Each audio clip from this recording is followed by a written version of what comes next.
So say you found a skeleton. How would you tell if it's a dinosaur? You personally, how would you decide? Well, interesting question. I don't know. I'd have to do some research on that.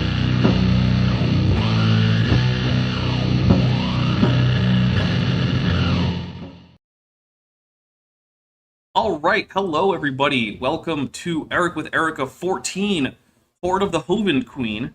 And I do know someone earlier in the chat, I believe it was Zero, said that it was in an insult to Tiamat, the Queen of Dragons, to put Erik Hovind's face over her red dragon face. And I don't really disagree.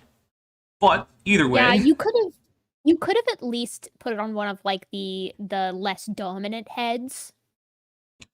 well, the thing was that it was the best position one in terms of composition, right? Yeah, that's true. Yeah, it wouldn't have looked as good. Yeah, that's so like I get that, but the red one's in the middle.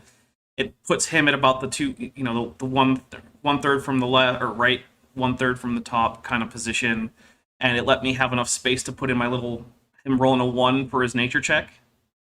Because I feel like that is Erik Hovind's life is a series of nature checks where he always rolls ones. Yeah, they really are. I mean, and he's like rolling one with disadvantage too. Oh, So it's like he's not doing well. Things aren't going well. honestly, next time I run a D&D game, I'm probably just going to ask anyone if they're a creationist, and if they are, they're just always going to have disadvantage on most knowledge checks. That would actually be kind of a hilarious character to play. It would be. You know, you're man. playing like you'd have to be like a dragonborn creationist. That would be like the best one. There you go. All right, well, we are here, in case anyone is unfamiliar with this show. This, on Tuesdays, I do not as serious a show. It is me, usually a guest, almost always a guest. Today it is Erika, it's usually Bent Hovind, and we just react to a creationist nonsense video. And we have some rules for drinking if you want to play the drinking game. Now, we don't encourage you to play the drinking game, and we accept no responsibility or liability for any health problems, any injury to self or others, any things you may undertake foolishly while inebriated as a result of this game. And we encourage you to, if you do play along with an alcoholic beverage, to be responsible. Yeah, you really want to play it safe and also not commit until you know the rules of the game. Yeah. Because once you hear the rules and get even exposed slightly to the subject matter, you'll realize that this isn't a safe game to play. All right, and for 100 Argentinian pesos, Tiktaalik says, speaking of dragons, I just discovered there is a dinosaur-like animal called Smock, which to me sounds like a derpy Smaug. I am unfamiliar with this particular taxon. I will have to look into that. I assume it's a taxon? Like, is it? It could be. I mean, maybe it's like a colloquial name. You know, like That could be. You know, like where Smog, kind of like Sue No, or apparently- Lucy. You know what I mean? Apparently it is some kind of Rausukian. So, okay. All right. I do like Rausukians. I think they're cool. Apparently it actually comes from the Polish word for dragon. Ooh. So there you go. Now I know. Yeah, because guys, I don't know all of the things about all the archosaurs. Sorry. Oh no! Don't give your power away. I know, Dapper. right? You're the go-to for any kind of dinosaur or dinosaur adjacent. Well, I have made a decision though. So I have been requested a few times to, even though Ceratosaurus doesn't really have feathers, to put feathers on my avatar. So here's what I'm going to do. I'm going to call it a donations goal. If in a stream we get to 60, we're getting stage 1 proto feathers on Dapper Dino. Oh, proto feathers? That's intense. Where are you going to position them? I'm going to position them probably more or less in the areas that like an ostrich has feathers. So they're probably not going to be, they're along the back, along the tail, probably not the neck, probably not the belly. Yeah. That's fair enough. I'm kind of a fan of like the just like the sort of backbone, the rachis. You know, the very, very proto feather looking deal. Well, stage 1 is just a single filament. We'll have other goals for stage 2 or 3 or even 4 proto feathers eventually. That's my plan, at least. go all the way through, show the slow evolution, and then you just got like really, really lean into the creationism, just have a chicken on screen. There you go. Maybe that might work. All right, but so the rules here. So whoever we're talking about, in this case it's usually Erik Hovind, but he also has these guests on, so whoever's on screen basically. We'll take a drink when they get something right that they didn't just quote from somewhere else. Now, this is probably our least frequent drink trigger, but it also occurs every episode. So we're usually pretty generous with it. If it's broadly correct, we'll take a drink for that. Also, if it's just so stupid that we kind of have to, then yeah, because sometimes our brains are going to melt, so we need to cool it off with a little bit of liquid that has a low pressure evaporation, so it just draws the heat away from your brain. That's how that works, apparently. It's nice. Yeah, I'm just going to say that that's how drinking makes your brain feel better, is by evaporation. Doesn't make any sense, but sure. It's kind of, it's like learning by osmosis. Right. We also do it whenever the person tells a story that just didn't happen, because that happens a lot. Like, oh, this one time I was debating this evolutionist professor. No, you weren't. No, it didn't happen. So we take drinks for that. We also take drinks for jokes that are just not funny. That's my favorite rule. Yeah. Because the thing is that it's the jokes that aren't funny also have like a side effect of inducing like mild rage. So it's like a minor barbarian rage every time. Yep. Every once in a while, we'll make a declaration like, if this happens, then we'll take a drink for it, and that's like our predictive drink, which doesn't always work. But we'll do that every once in a while, and then every once in a while we'll just make up a quick drink trigger, like when I was on with Maddie for a Kent with Bent, and Matt Powell went from the existence of the Oort cloud to how much he doesn't like trans people. Oh, on the term of a dime. There's just immediate, no segue, no nothing. He's like, yeah, so the Oort cloud doesn't appear. Now, let me tell you about trans... It was just like, what? So yeah, we took a drink for that.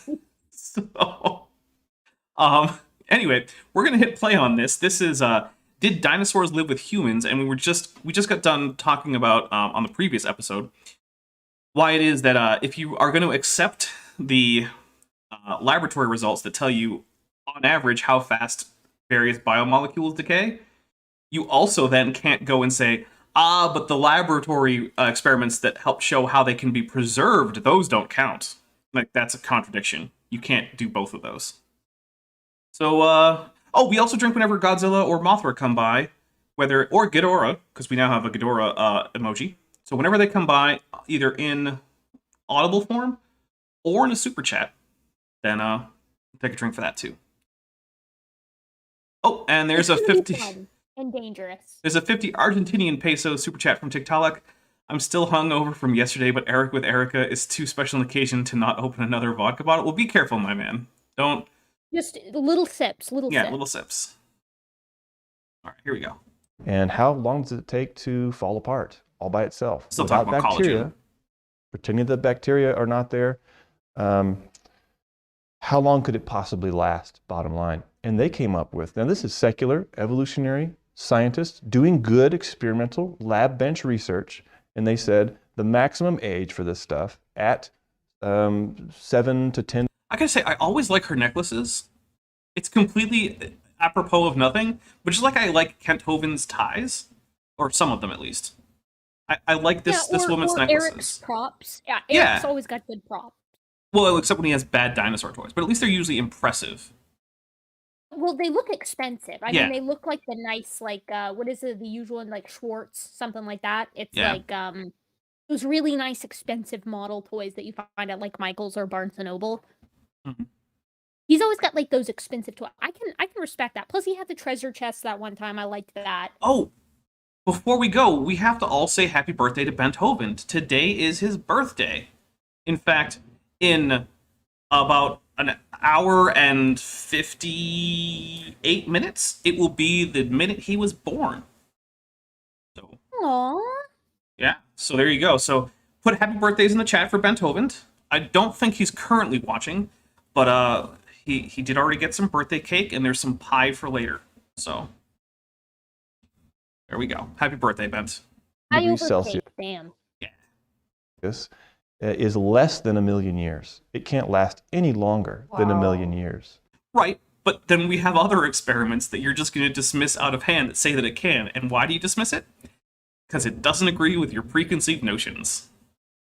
No, I mean, this is very silly. I mean, these are the guys that want to pretend like you can change rates in physics, like at the drop of a hat. But when it comes to rates of something whose rate influenced, right? Yeah, so all of a sudden rates are always constant. They need this rate to be constant, so let's keep it there. But when it comes to much more fundamental rates, like nuclear decay rates, which are like, that's not like a thing that we have questions about, right? Like, that's a very, very firmly established part of science because of things like, you know, the standard model of particle physics, which is one of the most accurate and precise models in all of history of science ever. And yeah, it's just like, no, you can't just vary these rates for the most part. Like, rates that rely on capture of other particles, yeah, you can vary those, but that is not the rates that we use for radiometric dating. Because we know those ones can vary, right? So, yeah. Here we go. So, if we find collagen in dinosaur bones, we should, if we're following the evidence where it leads us to conclude that these bones were deposited less than 1 million years ago. Well, that's stupid, so I'm going to take a drink. Yeah, I'll drink too. So intuitively, this makes sense, but it's an oversimplification of a concept that can't be simplified to this degree. So taphonomy, how things die and preserve, is a really important and well-studied field, right? And when it comes to things like soft tissues, this is also something we're not in the dark about.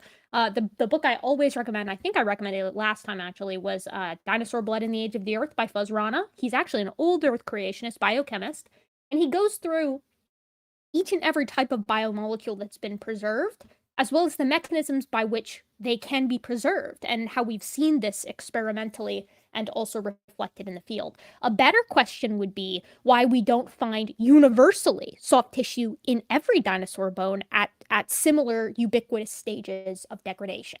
Well, to be fair, we haven't checked all of them. Oh, that's true. But we should be able to find them in most at the very least. Yeah, it is actually a puzzle because a lot of the mechanisms that have been proposed for preserving these soft tissues, it doesn't seem obvious why they wouldn't occur in some bones. Because a lot of them involve like the internal chemistry of the animal itself. You know, like iron from the blood.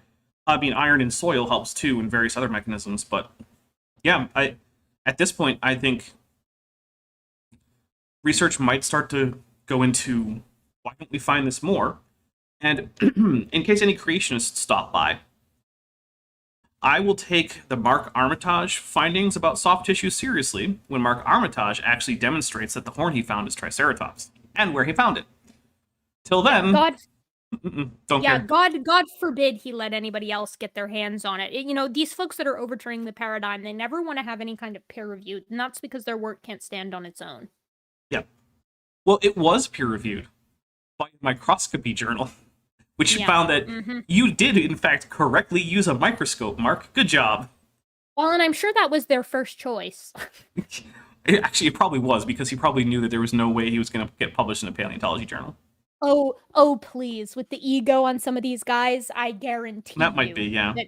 I guarantee you they tried to submit it to, like, Nature. I mean, Mark is the guy who almost certainly lied about the circumstances of his firing. So... Because, I mean, his claim was, I was fired from the microscope lab at a university for being a creationist. And the university is like, no, we eliminated your position. We just don't have anyone doing that job. Because we got rid of the machines you were maintaining. Yeah. And he's like, nope, it was religious discrimination. And it's like, okay, look, here's some money, just shut up because we don't want to go to trial. Yeah, that's another whole aspect of it. I mean, good lord. Mark Armitage is this guy. We should keep going. I would have just loved to see it play out, honestly. Yeah. And indeed, not only was there collagen directly detected in that T-Rex bone, and that's what blood vessels are made of, is over 90% collagen protein. I mean, I'll take a drink because it is basically the case that animals are held together by collagen. Having collagen is one of the defining characteristics of metazoa. In fact, actually, finding little microscopic imprints of what looks like collagen and various like chemical analyses of very ancient, like we're talking like Precambrian fossils, has been one of the things that's helped identify various mysterious forms of fossils as probably being animals. Because if they've got collagen, probably an animal. It's definitely not like a plant. That's entirely the case. I mean, the thing is, we've had this soft tissue conversation so many different times because they bring it up every single time. And of course, in the case of Mark Armitage, it is of no concern to him that when some of these soft tissues that he claims to have found have half-lives of like 45 years and stuff like that. Which would of course imply that 45 years ago, we were having, in the very recent past, rather, a few hundred years ago, in the recent past, we're having like ceratopsians trundling across the American plains. Yeah, apparently ceratopsians went extinct around the same time as the American Revolution. Yeah. Okay, Mark. Yeah. Sure. That actually, given how much collagen he's finding, it's more like during the time of the Old West. Well, the thing about the collagen stuff too, and like the amount that they're finding isn't actually enough to reliably test. Well, it is from Mark though, because he's finding apparently giant sheets of the stuff. Yeah, and osteocytes. He claims that too. Yeah. All right. But it's also embedded in the bone, and it's in all kinds of fossils, not just. Yeah, he's right. I'll take a drink for that. Dinosaurs, but other fossils. The most remarkable one I've heard of was just published a few years ago in the world's top journal, Nature. And they said, we have found in this Lufengosaurus, that's the name of it, it's from southern China, it's a sauropod, little bitty baby sauropod inside of an egg, and they looked at the tiny little baby bone, and they ran a test for collagen protein. What did they find? Collagen protein, still in there. And the age assignment for this thing was 180 million years. And they said, what's their conclusion? Therefore, collagen must be able to last 180 million years. Okay, so here's why that's the conclusion, right? The dating of these fossils comes from multiple areas of concordance from different kinds of radiometric dating, from sedimentation rates, from correlating these stratigraphy across the whole planet. And for the date to be wrong, it would basically mean everything we know about science is wrong. More or less. I'm not exaggerating there. Or the other option is maybe collagen can last a while. Like, those are the options that we have to weigh here. Which one's more likely? All of science is a lie, or these bones are actually as old as we think they are and collagen just lasts. Yeah, I mean, and that's the difficult part, right? Is that it's like, that was the initial question, and at that point, that's when you, from the creationist perspective, can say, oh my god, but maybe. But then we ran experiment after experiment after experiment, which has indeed shown that there are preservation mechanisms that can and do act on these soft tissues in order to preserve them via cross-linking, kind of stowing them away in the porous structures found in certain kinds of bones and things like that. So, it went from being a but maybe, like maybe all of science is wrong, all of it, and it just so happens that the only thing that is left to kind of confirm young Earth creationism is the preservation of soft tissues, and then it's like, nope, experiments also booted that. So yeah, and when I say all of physics has to be wrong, I mean like very fundamental physics, like chemistry can't work the way we think it does. Nuclear physics can't work the way we think it does. Starlight can't travel at the speed that we observe it traveling at. Like, everything just falls out the window. So, yeah. Because the thing is, science is interrelated, right? It builds upon itself in a way that it goes across disciplines. So, if you're doing taphonomy, which, as we said, is the study of how fossils form, then you have to do like geology and chemistry. And if you're doing chemistry, that depends on quantum physics. When you're doing that depends on various, fundamental constants. That's the word I'm looking for. And when you start fiddling with constants to get the physics to change the chemistry, to change the taphonomy, or to change the dates that you're getting from radiometric dating, that changes all sorts of things like the strength of the electromagnetic force, the speed of light. All of these things end up shifting around, and you get a universe that is unrecognizable as our own. Just because you were like, maybe collagen proves a young Earth. Nope, it doesn't. That's absolutely true. That's absolutely true. Well, I'm thinking, but that goes against the lab bench, the repeatable, observable science studies showing that collagen can't last even 1 million years. Nope, the one showing it typically doesn't. What about all the experiments that show ways in which it can, which are also benchmark laboratory repeatable studies? That's the kind of thing that's not historical science, as the creationists like to call it. That's, what do they call it? Operational science? Yeah, I mean, golly. This is just so classic. Like, obligatory mention, too, that our friend Mary Schweitzer, who was the first, she was kind of like the pioneer on all this soft tissue stuff. She accepts the ancient edge of the earth. She accepts evolution. She's a theistic evolutionist, actually.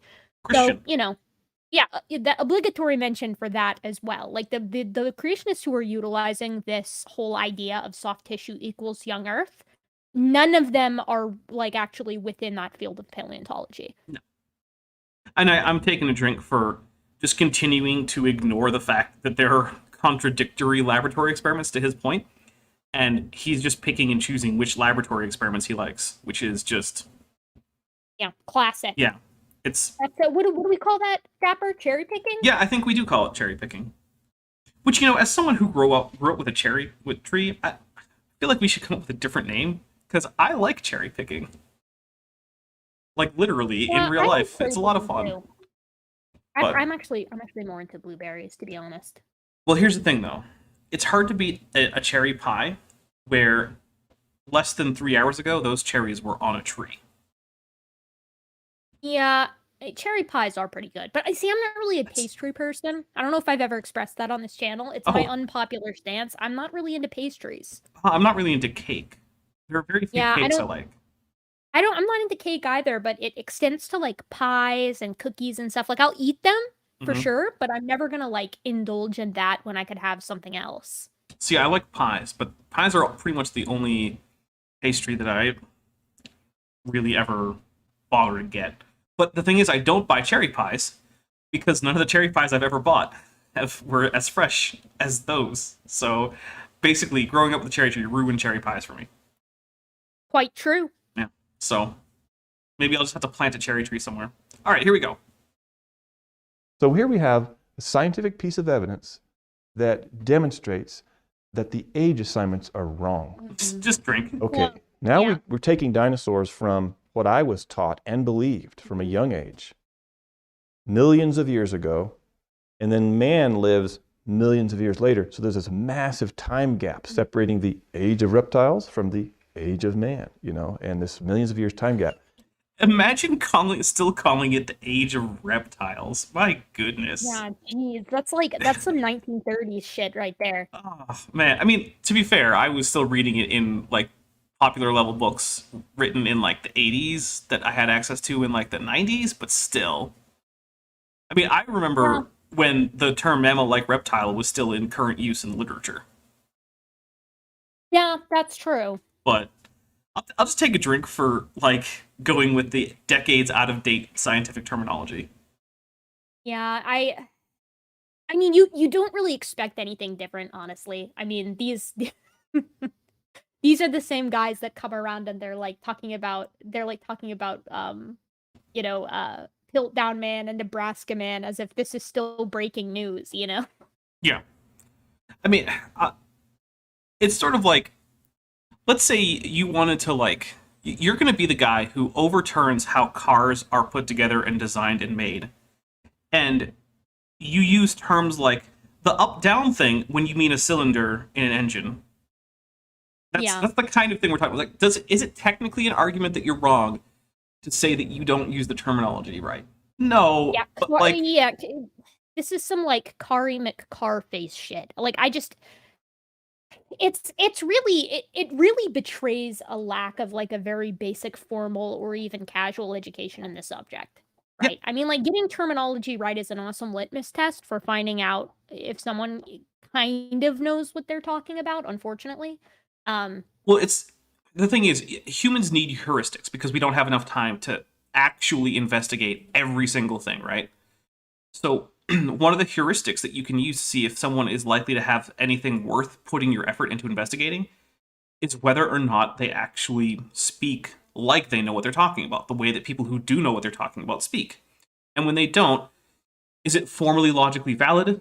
No, but it's a useful heuristic because the thing is, if you're actually a scientist in a field, you cannot study every single crackpot idea that anyone comes up with. You don't have time. You've got real science to do. So that's true. So if someone is gonna, overturn all of your scientific discipline, they better know what they're talking about and use the correct terminology in the first place, because otherwise, why even pay attention? Yeah, that's the benefit of something like a consensus, right? Like the scientific consensus basically acts as like this monument to the current thinking. Right. So that you can look at that and say, this is what people are thinking, right? And of course, appeals to consensus are objectively fallacious, although I would say that there is merit to it because these are all folks who have gone through an externally objective process to let you know that they know what they're talking about, that they've got the sufficient background, sufficient studies, and have proven themselves to be capable scientific writers and that's the other side of the heuristic, which is to say, if you don't have time to study to know what the right answer to a question is, or what the correct position to hold on some scientific matter, the consensus is a good heuristic as to what's most likely true. Technically, it's not a logically valid reason to conclude that something is true, but if I don't, look, I don't know all that much about, say, chemistry, right? So, if I have a question about a chemical, I just go find out what the experts think. And then I just go with it, because I'm just like, I don't have the time or the inclination to actually dig into it enough to have real knowledge. So I use the heuristic of, hey, there's a consensus of the experts in the field, and I go with it. And yeah, those are both valuable heuristics. But let's keep going here. I've said heuristic too many times. If you say heuristic 3 times looking into the mirror, data appears in your bathroom where you're standing. Yeah, I thought where you were going with that was like the when you say a word too many times and then it stops feeling like a real word. Right. It's just sounds that your mouth is making. Yeah, you're kind of doubting like whether or not it existed in the first place, and maybe it's like a Mandela effect. Yeah, it's like zipped into your reality. But come on, hate when that happens. I had to get a Star Trek reference in. Now with this collagen. Yeah, I am a nerd. And clock that's still ticking. It should have fizzled out, millions of years ago, but it's still ticking. That brings dinosaurs in our imaginary timeline. And just keep drinking. Right up to the realm of thousands of years, which is who is this guy again? He wrote a book. Oh, okay. All right. That's it. He's just some author. Well, so did friend of the channel, Monkey for Banana. So I don't know that that's necessarily a great metric for. I feel like his book had an editor. Yeah, I feel like it probably did. I mean, we're probably looking at something very expensive, like the page numbers being consistent. Well, let me be specific when I say an editor. I mean an editor who isn't currently drug-addled and threatening people with beheading while calling them gay for no reason. Because that's what Raw Matt and Monkey for Banana's editor was doing. Yeah, Monkey for Banana goes really for that serious wild card editor. Yeah. And if you want to hear his editor threatening me specifically with a beheading, while also implying that because I am a Navy veteran, that makes me gay, 1, as if that were true, and 2, as if it were a thing that it would matter to anything or to me, go check out a video on my Top Hats Off channel where I set his crazy rant to some music because he sings a song during the rant. So I found that music without the lyrics and matched it up. Hell yes. Yeah, and if any of my mods want to put that link in the chat, feel free. Human activity on Earth, which we know has been going on for thousands of years. Mm-hmm. So are there any other clues? Radioactive carbon. Ooh. So the radiocarbon here we is go. also in these dinosaur bones. Carbon dating. Here we go. We have radiocarbon in dinosaur bones. Let's hear what his claim is. and then we'll drink and talk about it. But we're already getting radiocarbon and dinosaur bones, so let's see. There are people And we're that are 30 working minutes sort in, of. and I already need another drink. Like, we've been doing a lot of drinking in this guy's small interview. You want to take a quick intermission while you go and get yourself another White Claw? I mean, I could run pretty fast. All right. Well, here we go. We'll take a quick intermission. Like, super fast. I'll be back in, like, less than 30 seconds. All right.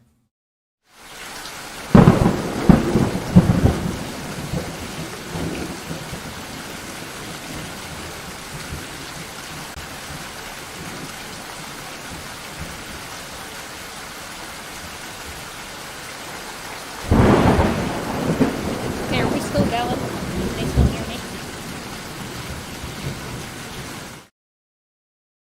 Okay, cool. The thing about it is,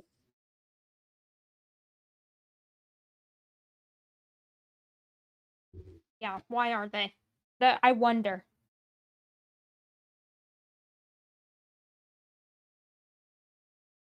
No. I mean, I was just gonna say, like, the thing is that you can.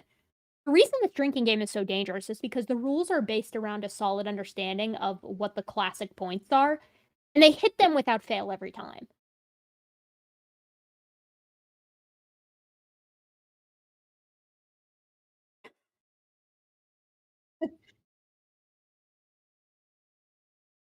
Horrendous. Yeah, that's the thing. That really is it. It's nefarious as a drinking game. Of behind the scenes and getting bits of dinosaur and other fossil bone and other materials like coal, oil, diamonds, natural gas, marble. Apparently I was muted. Okay, well there's the production screw up. Remember, everyone go pledge the Patreon so I can afford a producer who won't screw everything up like I do. Well, my production value, I circumvent that problem by just having low production value. Well, I mean, I've seen worse. Oh my god, how long were you muted for? Yeah, a while apparently. Wait, yeah, I just checked chat. Oh my god, Dapper. Well, that's okay. I'm sure I held down the fort very well. Yeah. Sorry, guys. Goodness. I'm gonna have to take a drink for that. You guys don't have to. I do. Yeah, so that was not great. Sorry about that. Anyway, let's just talk about the carbon-14. So, there's a few problems here. One is, the way carbon-14 is produced, right, is by, oh, now I'm going to get it wrong. It's neutron capture of nitrogen, right? Or, now I can't remember. I'm blanking on the nuclear physics. But, okay, so, let me get it right. Yeah, you're the nuclear physics guy. I'm just here for the monkey. Yeah, well. Okay, so, so yeah, it is thermal neutrons. Okay, I was right. It is neutrons. Good. Sorry, guys. You're about to get suplexed into the table by Science Side Up in the chat for that mistake. It wasn't a mistake. I was right. It is neutron capture. Someone got fired for that blunder. So, anyway, so neutron capture in the atmosphere by nitrogen-14 is going to result in, through, various nuclear shenanigans, carbon-14. Okay, that's fair. So, could we expect carbon underground to also nitrogen underground to also sometimes turn to carbon-14? The answer is yes. As you guys might know, many rocks are radioactive. In fact, there are places where if you're surrounded by certain kinds of rocks, your radiation dose can be quite higher than the background. Like, noticeably higher, measurably higher. For instance, granite is a rock that you can find at the surface in a lot of places that has significant amounts of radiation. Now, you're not going to, get cancer because you went inside Grand Central Station or something, which is mostly made of granite, but, it's a thing. And so we have that. But the other thing is that the way that you check for carbon-14 is primarily through the rate at which it's undergoing beta decay. And the thing is, creationists who check for carbon-14 usually just use beta decay detection. But the thing is, carbon-14 isn't the only thing that beta decays. Lots of other things do too. So, unless you actually, check with very expensive techniques to see whether or not your beta decay is actually coming from carbon-14, it's indistinguishable from any other kind of beta decay of the same sign. And I believe carbon-14 is beta minus decay? But don't quote me on that. But Maddie will correct me if I'm wrong about that. And if it's beta plus, then there you go. And for those of you guys who don't know, beta particles are just electrons. And beta minus decay is electrons, beta plus decay is anti-electrons, called positrons. So the reason for the different names is because beta decay as radiation was discovered independently of people working on models of the atom involving electrons, and no one knew at first that they were the same particle. So therefore, you get them called beta decay. So there you go. And yeah, Science Side Up points out that other elements have a decay that would be identical if you're just measuring for the beta decays, like potassium argon. So there you go.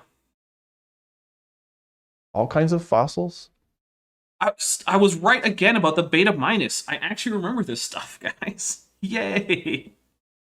All these earth materials, wood, and they all have carbon-14 still in them. Mm-hmm. One, not unexpected. Oh, two, you actually haven't tested for that generally, so I'm going to take a drink again. Poor, what's her name? Melanie? Is it Melanie?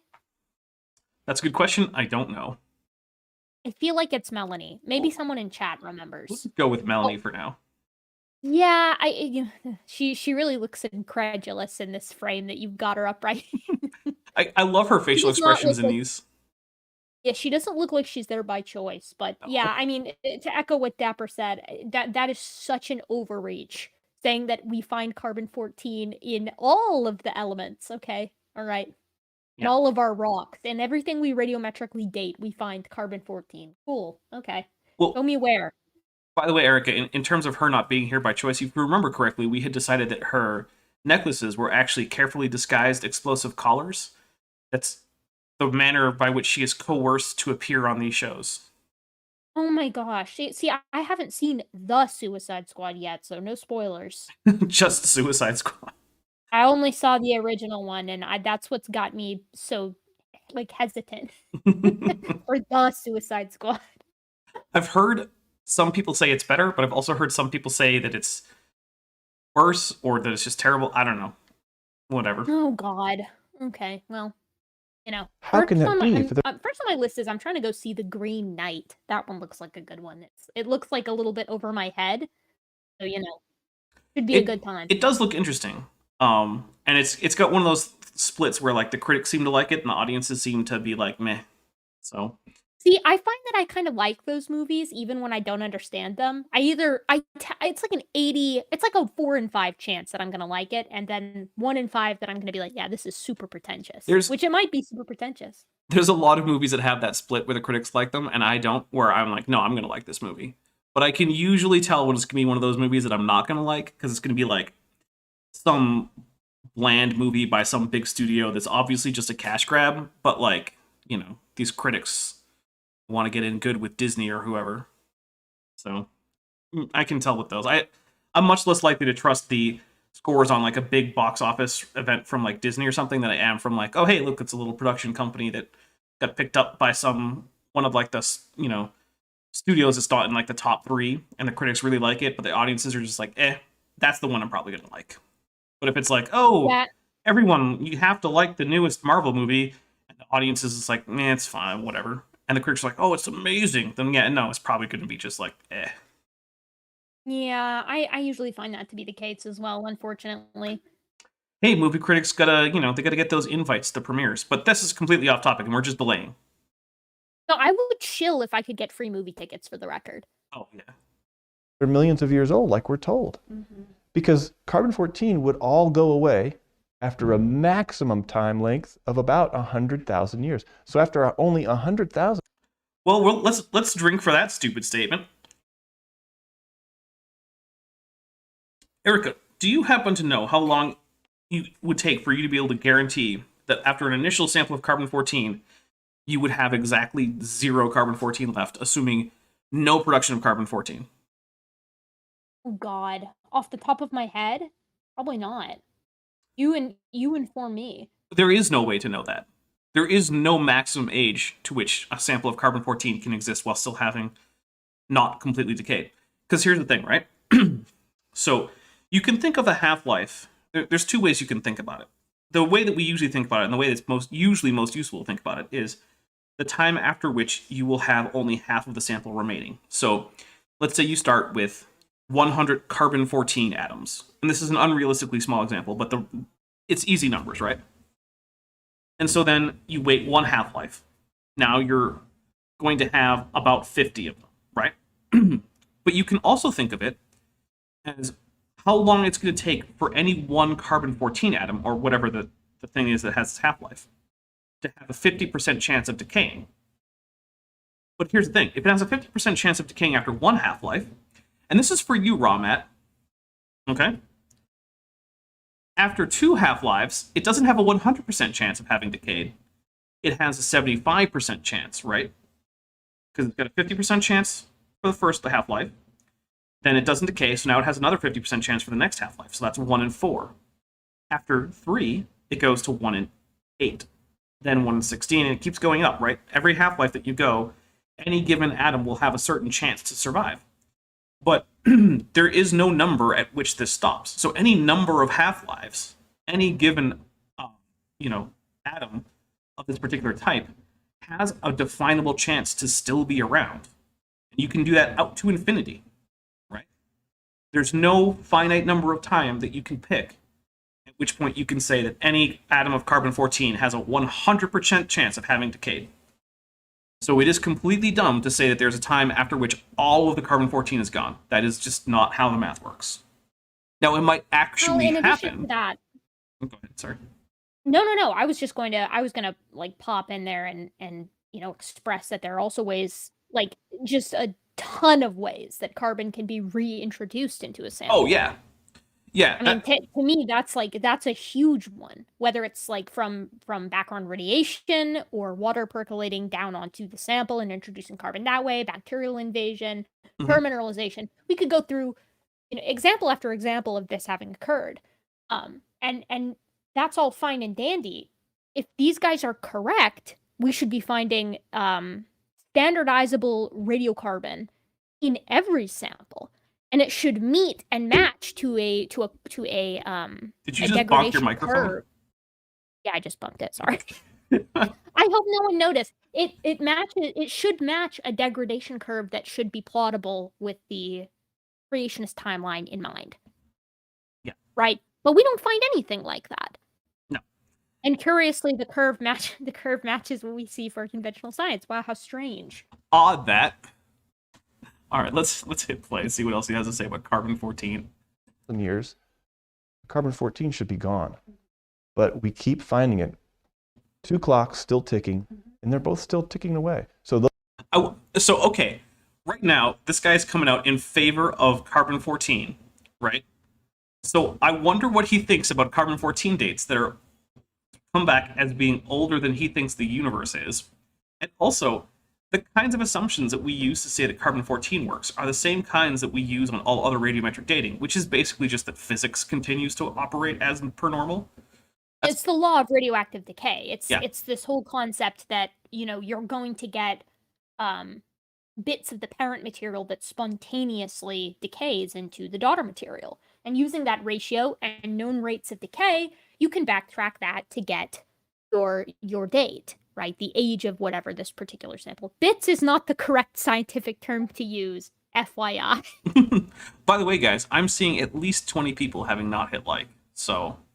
Shame, for shame. Please do hit like, it really does help. All right, here we go. those both bring dinosaurs much closer to mankind. Do they, though? Thank you, Brian. These are really interesting Oh, that guy's Brian. facts. God. So why is it very important for our young people and all of us as Christians to know this information? If we believe that dinosaurs lived and died millions of years ago, then we have to open our Bibles and go, wait a minute, where's the millions of years? No, you don't have to, but I mean, I guess from his point of view, you kind of do, but okay. I'm going to take a drink before I explain this because I've explained it many times, but I guess I have to do it again, so give me a second. Yeah, please elucidate us to the incredibly myopic view of biblical interpretation that the young Earth creationists put on display for us each and every day that they draw air into their lungs. So, there's a few things. One is, from the actual, exegetical standpoint, you do not have to interpret the Bible the way that they are. In fact, most serious scholarship of the Bible, by believing scholars, both Christian and Jewish, tend to reject this as the plain meaning of the text. Usually Genesis is more seen as a polemic against surrounding creation myths in ancient Mesopotamia during the period of the exile in Babylon, and not even intended as some kind of actual literal history of the universe. So there's that. But here's the other thing, right? The Bible is not prior to the physical world. The Bible exists in the physical world, and if the physical world were to go away, so would the Bible, right? The Bible is not your primary source for knowledge. It cannot be, because it needs to be grounded in physical reality. And if physical reality contradicts your interpretation of the Bible, then one of two things is wrong. Either your interpretation is wrong and you need to get a better one, or the Bible is just wrong. There is no way around it. You cannot start with the Bible and reach valid conclusions based on your own idiosyncratic exegetical method. You need to base your exegetical method or your actual acceptance of the Bible on what is actually physically the case about the universe. So if the Bible said the typical color of the sky is green, that would be wrong no matter how much you like the Bible. So, well, I mean, and if you want, this is speaking as someone who's formally religious. It's like from your Christian point of view, that would violate the very nature of God. I mean, you look to like the scripture itself, right? And Romans 1:20 is basically like, to paraphrase it, it's like, look to the shit around you, look to the creation. That's where you'll find God. And to me, what that says is that, okay, that means that the creation can't be inherently deceptive. So you have to assume, you have to make that leap that what you read in the text is supposed to match reality. And if you're making claims about nature, which again, and like you'll scarcely find a religious person who would say otherwise, but the Bible is not a science textbook. No. So you're going to be running into people all the time who are very chill with that message. Therefore, if science is saying one thing, then what you're probably goofing up on is your interpretation, not the laws of physics. All right, here we go. We're going to get a little bit more in. And then if we believe that dinosaurs evolved over the course of millions of years, then we look at our Bible and it says, no, God created these creatures to reproduce after their own kinds only thousands of years ago. See, we're going to drink for kinds, and I trust everyone who is here probably knows why. If you don't, look at almost any creationist debunking from the last ever, basically. Kinds is a nonsense term that means literally nothing because no one can define it. Yeah, I mean, the thing about kinds is that usually you'll get like this very half-hearted gesturing to hybridizability as that which defines a kind. But then in the same breath, they'll be like, yeah, all of Canidae is one kind. And it's like, tell me the last time you saw a wolf and a fox interbreeding. Yeah. It doesn't happen. There are definitively mechanical barriers to that, but there's probably also genetic barriers as well. Photophilidae, Ursidae, any of these family level organizations you want to look at, and you're going to see inconsistencies, which is why generally they'll be like, yeah, kind is kind of at the family level, but not always. Not when it's inconvenient. Proboscidea. The thing I love about Proboscidea, the order of that contains elephants and their kin, is completely context dependent. Drink from Mothra. It's completely context dependent with this. Yeah. You know, on the website they'll be like, yeah, we're gonna go with Proboscidea for our kind here. It's an order level kind. Then you take a little jaunt out to the Midwest, walk on into the Ark Encounter, look at their big placard, and you find, oh, they're actually separating it out into multiple different family and genus level groups. Well, that's going to be highly problematic because you know how much proboscideans eat? It's a lot. They eat a lot, not just proboscideans too, but you look at some of your, you know, woolly rhinos, your Paraceratherium, Indricotherium groups, Big boy dinosaurs, our rhinos. big sauropods, yeah, all of our big sauropods. I don't think many of our Miocene apes are going to be too pleased with getting skimped out on either. I mean, you've got some big animals that have roamed this planet. Oh, I like the juvenile thing for sauropods because we actually have done histological studies to see like how fast do sauropods grow. And they get to like their adult size after like a couple years. It's ridiculous. They're some of the fastest growing organisms that have ever existed by a long shot, right? And the thing about, yeah, the juvenile thing is so ridiculous to me because the metabolic demands of something that's growing, Much higher they're pound not per pound. small. Yeah. Yeah, they're not small. So it does not it might ever so slightly barely mitigate the problem, but when you step off that arc after, according to like Answers in Genesis and CMI and whatnot, nearly a year, you're going to have an almost full-grown sauropod that you not only had to feed its regular metabolic rate for a sauropod, you had to feed the growing active rate of a baby to a nearly adult sauropod after Dude, a year. It's honestly, not really a big like, help. I mean, honestly, I so prefer the creationists who just have the cojones to be like, yeah, God put them on the ark and he knocked their asses out.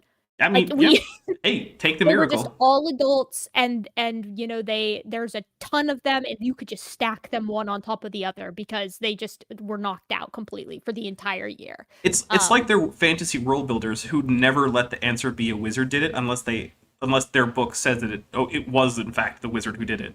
Like, no, it's okay. You can just use a wizard did it. Just recognize that you're no longer doing science, and I mean, problem solved, right? Dude, just roll that natural 20 on like organization skills, right? All right, we're gonna play again. We have two competing doctrines. They're really I would not doctrine. call. I mean, they're belief. No, drinking for doctrine as far as evolution goes. Drink for competing too. Yeah, I'll drink for that too. About what happened. So if we don't believe what God's word says in Genesis about the timing of the world and okay, remember what he says Genesis says. Actual scholarship frequently disagrees, so we're just going to keep that in mind. the way that creatures reproduce after their own kinds and not between different kinds, like dinosaurs to bird, what a joke. Yeah. Okay. Oh my god, the venom in that. So I'm going to take a drink, and then I'm going to let people in chat. I'll let chat decide. I'm actually going to take an intermission here. During the intermission, chat, I want you to decide whether or not you want me to go into the deep dive on why it is not a joke that birds are dinosaurs. I will leave that up to you because I'm sure most people have heard me say it, and so I can understand why some people might want to hear it, and some people might be like, no, we've heard you say it too many times, Dapper, just move on. So we're going to take that quick intermission. I'm going to use my intermission that I made for the Dungeons & Dragons game that Erika and I play in every other Monday. We just had our 6th episode yesterday. Go check that out on Cheshire Vic's channel. It's called Guns, Magic, and Steel. And yes, that is a reference. And we have a lot of fun. I survived the last episode by the skin of my teeth. I was very confident I was going to die. I was already coming up with which character idea that I still have do I want to use next. When suddenly I didn't die. So, but yeah, here we go. The second time Dapper's almost been curb stomped too. Not really. I mean, so it's the second time I went down. But the first time I really didn't spend very much time down, and I think I failed one death save and passed one, and that was it. It wasn't that close. It was better. It was definitely better. Yeah, this time I got to 2 death saves in the span of 1 turn. And then the only reason I survived is because we took the rules very literally. Very, very literally. We were generous. It was a good thing. Yeah. So, all right. But We're going to be right back, and let me know if you want me to go into that whole spiel about dinosaurs and birds.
All right, we are back, and apparently, let's see.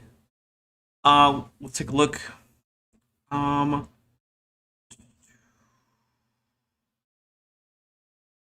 I love hearing you describe the transition from theropods to birds. And that is the only vote that we actually had, which means no one cared except for Zero Navaris. And since he's the only one who voted, that means I'm going with his vote, because everyone else decided to abstain. They abstained just like Obama did during his senatorial, time in office. Boom. Take that, Obama. Politics sucks, but vote to mitigate harm. Actually, look, I have things to complain about with Obama. I mean, but it's not that big a thing. It's just I find it amusing that his voting record is a lot of abstentions. Let's just say that he was just like, nah, I don't care about this one. I'll let it pass. Like, okay, Listen, buddy. I'm definitely a card carrying left leaner here, but I'm not super pleased with our current regime's movements on climate change. So I'm happy to criticize politicians who are doing a dumb job whenever they're doing a dumb job. Oh, look, in my channel intro, or it wasn't my channel intro, I think it was the old channel intro. I basically said, like, I'm not going to talk about my personal political stances, but chances are, if there's a politician you like, I absolutely hate that guy. Yeah, the thing is, to be a politician, you usually have to be kind of a piece of shit, unfortunately. Yeah. But okay, here we go. Birds and dinosaurs. Are you guys ready?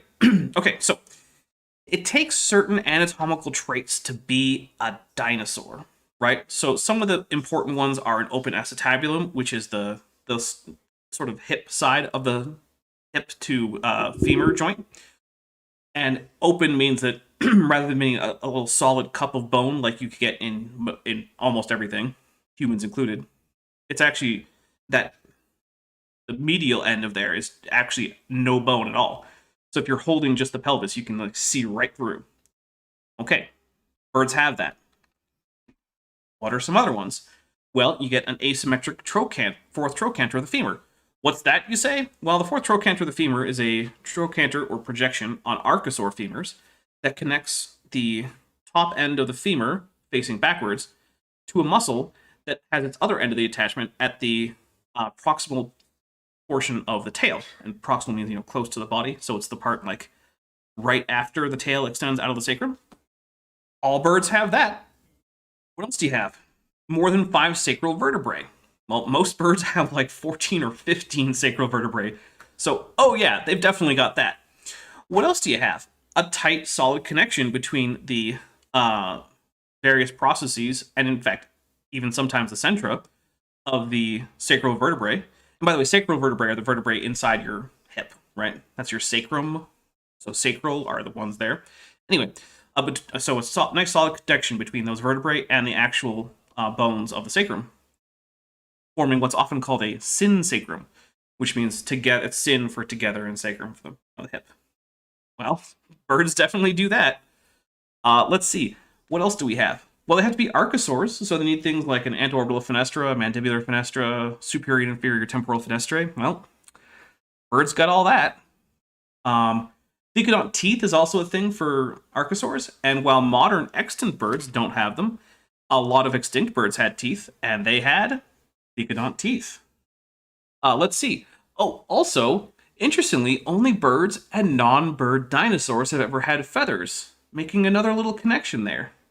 But more specifically, we also know that birds happen to be theropods. How do we know this?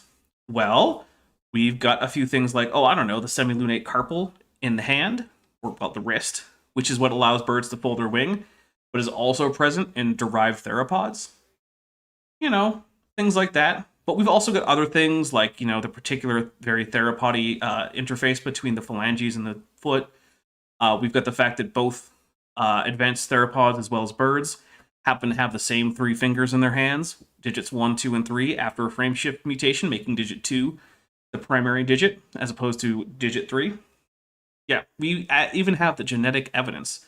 Not only that, we happen to know that you can turn crocodile scales into proto-feathers by ever so slightly altering the signaling in embryonic development, because that's been done experimentally. So we even have both the genetic and the chemical ideas on how to go from scales and scutes to feathers.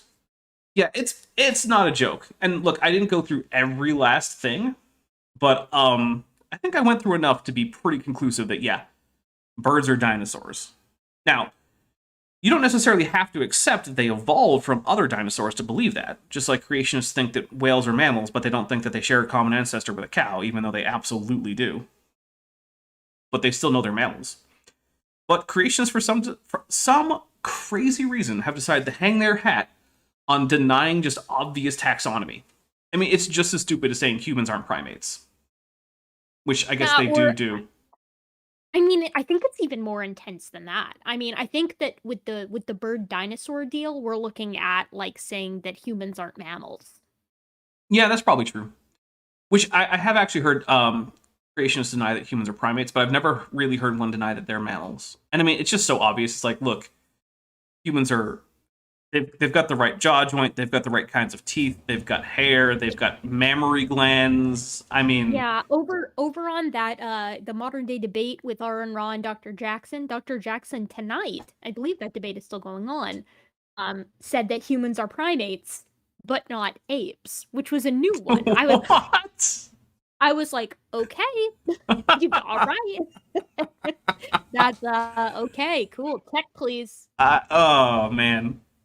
Okay, well, I'm going to have to watch that later. I'm actually in contact with one of Dr. Jackson's former university students. So hysterical. He actually contacted me today, and looking at least Dr. Jackson's side of that whole exchange might be something that we do. So I'm going to have to watch it, but it's a possibility that I might have him on for a Saturday or something, and we just go over that. But here we go. Then why are we going to believe the rest of the Bible? So it really Okay, I'm going to take a drink. Look, I'm not going to tell you whether or not to believe the Bible, but here's the thing. The Bible is a collection of a whole bunch of different books, and they do not rise or fall together. They are not all written for the same purpose. They're not all written to the same audience. They're not all written in the same style or by the same person. And the fact is that the accuracy of, say, the Gospel of Luke doesn't depend on the accuracy of Genesis or Exodus or, I don't know, First Maccabees, to pick a book that many people don't think is in the Bible, but it is in some people's Bible. It just... The Bible isn't a single thing, right? I know you can go buy it as a book, but it's sort of like you're buying, like, a compilation, right? It's sort of like, oh, hey, I bought a book of 100 of the best horror short stories. There's a theme there, right? There's a reason they're all in the collection. But they don't have to be dependent on each other. Yeah. I mean, the number of authors that we're looking at here requires great amounts of care with interpretation. Oh, yeah. And the thing is, different authors have different perspectives and different reasons for writing and different audiences. You cannot simply be like, oh, I think that this part of the Bible should be interpreted this way, and if anyone disagrees with me, there's never any reason to believe in the Bible ever again. And the thing is, look, I'm not trying to give people reasons to believe in the Bible. I don't care. Dapper Dino Channel takes absolutely zero stance on whether or not you should believe the Bible and what you should believe about it, unless those beliefs contradict science. That's the only time Dapper Dino gets involved in your religious beliefs, is when you deny science. No, I feel very similarly. In fact, over on my channel, I take it kind of to the next level. I love theistic evolutionists. I think they're really cool. I've never had a beef with any of them, honestly. Oh, I mean, I agree. I'm just not taking a stance on whether or not you should be one. Yeah, it's like the religious stance. I think spirituality is very personal, and that's up to individuals, you know? Yeah. I mean, look, last Kent with Bent was two openly professing Christians on the panel. Or at least two. Because we don't know whether or not Dapper Dino is anything. But, yeah. You can just be the mystery. Well, the thing is, the reason I maintain the mystery is because it doesn't matter. I could be a Christian, I could be a Buddhist, I could be an agnostic, I could be almost anything. I think we know that I'm not a spirit science New Ager, because I've taken apart a few of those videos, but for the most part, yeah, I could... I think you're more... I think we would agree on this. It's a combating of pseudoscience wherever it may work. Yeah, if you want anti-theist stuff, just go elsewhere. I don't have a beef against anti-theists, but it's just not the content I want to make. And I'm not into it either, personally. Although I do enjoy suplexing young Earth creationists through the table. Oh, yeah. I do enjoy I that. neither want to make pro-religion or anti-religion or anything like that content. I'm just here for scientific matters. And, yep. But anyway, here we go. We'll get a little bit more. Information in the Bible is critical everlastingly, isn't it? I mean, if the Bible's right about us being sinners and needing salvation, then we need salvation. But if the Bible's wrong about these other things, then it might be wrong about the spiritual things. So that's why there's a tight link between the whole idea of millions of years ago. Brian, Take a drink. it's just so boring, Brian. I understand it's important to him, but it's like I'm not here to listen to Brian tell me about that. I'm here to listen to Brian just absolutely annihilate any semblance of understanding of conventional science. Yeah. And also, I just want to point out, there are plenty of versions of Christianity that do not depend on original sin for their ideas about sin. Right? Now, I will give you the sort of classic Western juridical interpretation of salvation that you get, especially in like the Catholic Church, does depend fairly heavily on some idea like that. But you also have ideas that are significantly different in other areas of Christianity. Like, look, I'll just go with this. Christianity is internally diverse like all religions. And this guy does not have a monopoly on Christian ideas about sin. And then we'll move on. And dinosaurs living and dying way back then, that really is hard to reconcile with a complete picture of biblical history. And yet most Christians do it. So I'm going to take a drink. I'll drink for that too. I mean, I'm really sick and tired of like fringe evangelicals trying to claim an entire religion. Yeah. Like you don't get to take credit for all of that, you know? Like I'm really sorry. Right? Oh man. Since this science confirms that dinosaurs lived recently, Drink. it fits what we learn from the Bible. And if the Bible's history This is a solid, dangerous episode. then It really is. the Bible's spiritual lessons are also solid and trustworthy. Yes. I actually will agree. If all of reality were as obviously miraculous as he was saying, and it corresponded so well to his current interpretation of Genesis, it would be hard for me to not then say, yeah, Genesis is right, and at the very least, up until maybe the end of the Torah is right? So at the very least, you might get me into some form of Judaism, if not necessarily Christianity. So I will actually take a drink for him being right about that. If science were the way he says, yep, that would be pretty significant. It's not, though. Bummer. Oh, you know what? Zach Brannigan mentioned Velocipaster, and I do want to watch that. Sounds amazing.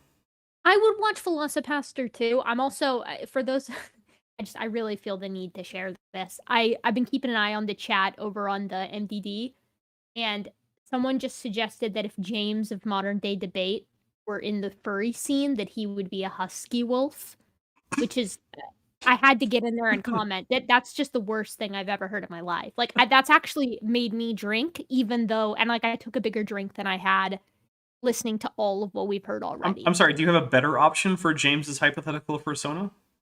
This is an anti-furry channel. Is it? Even though Dapper is a scaly, this is an anti-furry channel. I'm not sure that you can speak for the channel. I actually don't have... look, I can say I'm not a furry, but if you are, then have fun with it. No, I stand firm against furries because they are very exclusive to they are against primates. They think that you can't have a primate furry unless it's like a lemur or something. It's always like neon wolves or like gigantic bears that have like wings or some shit like that. You can't have a I don't know, like a gibbon furry, and I'm resentful of that. Maybe it's time to start the primate furry subculture. What would you even call them? The humans? Hominoides? I'm just gonna KMS, honestly. Let's continue. Okay. Well, Brian, where can our audience find your articles and your books that you're selling? Oh, please tell us.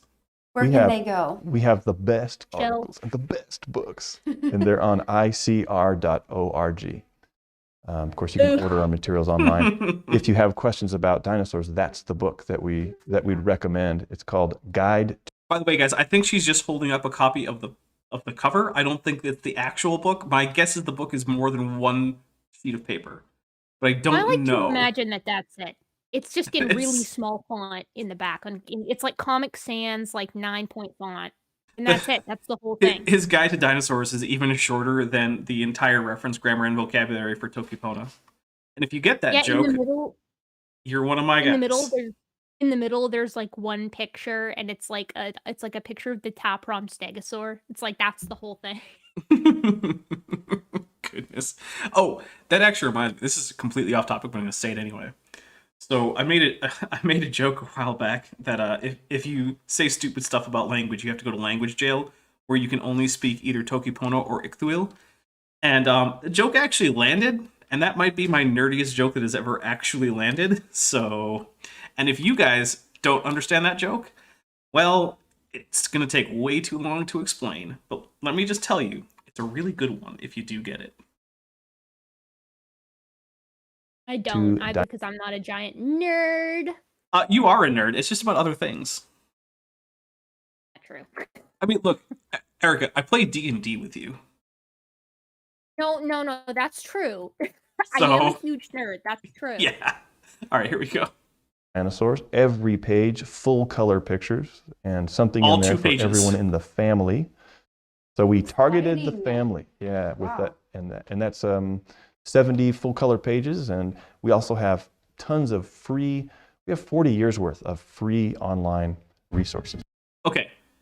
I just have to say, it's a little crazy to me that he didn't bring a copy of the book. The thing is I feel like it just wouldn't be that hard. That really is a weird thing to do. Like, you're gonna shill for your own book and you don't bring a copy? Look, I know published authors, and except for the ones who publish like print order, pretty much all of them have a box somewhere in their house that's just full of whatever book it is, so they can give one or two away every once in a while. Yeah, I mean, that's usually the goal. Yeah. So, also, I just noticed that we had a whole bunch of new viewers join, so make sure you hit like. And I think that might mean that the modern day debate thing is drawing to a close. Yeah, it ended a little bit ago. Well, there you go. Our counter programming it... is no longer counter programming; it's just regular programming.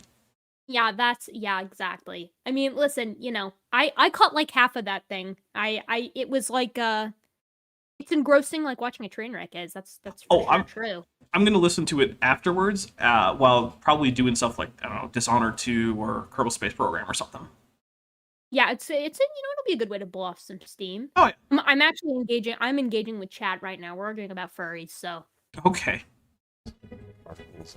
Etc. at icr.org. Thanks for asking that. Yeah. Well, you've done such a wonderful job. Thank you so much. Thanks. Thanks for having me. It's so loud compared to the. Oh goodness.